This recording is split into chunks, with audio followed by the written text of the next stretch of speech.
Alors pour cet exercice de synthèse, on va remplacer un certain nombre de valeurs par des fonctions et on va nommer quelques cellules. Voilà, on imagine donc que vous avez déjà fait en amont tout le travail d'insertion de lignes et de colonnes.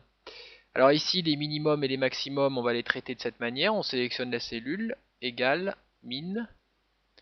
On cherche ici la bonne plage et on referme.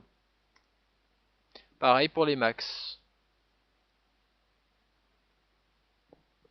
Les moyennes ici ont une valeur qui est statique. On remplace donc par égale moyenne.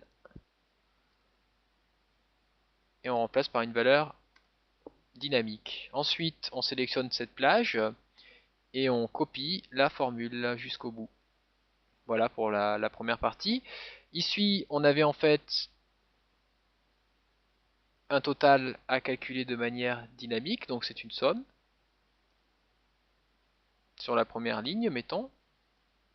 On referme la parenthèse, et ici, on pouvait même pousser la recopie jusqu'en haut. Hein, voilà, donc on a juste un petit souci de mise en forme qu'on va très simplement corriger en faisant une reproduction de mise en forme ici. Alors pour la note sur 20, il y a une petite subtilité. On va essayer de calculer en H7. Alors je vais faire égal G7 divisé par, et là évidemment c'est une référence absolue qu'il faut faire, donc on va encadrer la lettre G